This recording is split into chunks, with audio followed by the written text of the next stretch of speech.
You know, I brought this to Voodoo Fest. I stood there in Janelle Monáe's performance like this the whole time. And then people walk by and they're like, hey, we like your rainbow flag. And I'm like, I know, I'm so gay. When I first realized I was gay, it caused a lot of anxiety staying in the closet and trying to figure out who I was.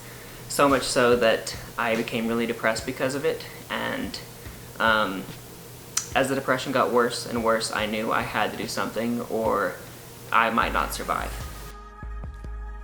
So even though I was terrified to come out, I was terrified of how people would react because I knew what people thought about gay people, like society at large. I knew how the Christian community felt about them for the most part. So yeah, I was terrified, but I knew if I kept holding that in and kept lying about who I was, it wouldn't end well for me. So that's finally when I was 15, I was like, I have to tell somebody, so I did. Actually, it was very difficult when I first started to realize I was gay because I wasn't open.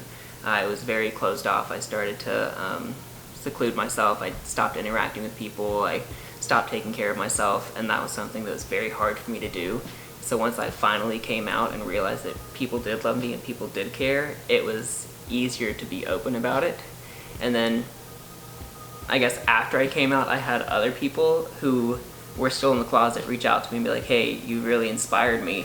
And they would ask me for advice, they would ask for help on how they could come out, or they would tell me that, you know, because of me, they were planning on coming out to their friends and family. And so that, while it looked like I was helping them from the outside, they were helping me more.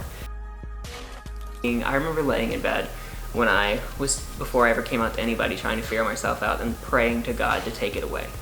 I would pray to God to just make me not gay, make me straight, because I didn't want to have to deal with that stuff. I fully believed that I was gonna go to hell if I was gay, because that's kind of what I learned growing up. But then as I started to learn more about myself and started coming out to people more who were Christians, and they started to accept me and love me, I really started to realize that everything that I was taught growing up wasn't true. Like, you can be religious and you can be gay. They're not mutually exclusive. You can be gay and God still loves you. Like, he made you that way for a reason. I love St. Mary's, always have, always will.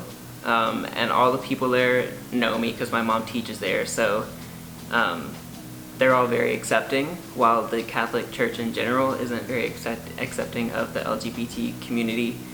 St. Mary's School is, and so it's always a place that I feel welcome, so I don't feel any negative way about it. Like, my mom teaches there, she loves teaching there, I was a student there, I love going there, I love the people there, I always love going back to visit. Like, I don't know, there's never anything bad about it.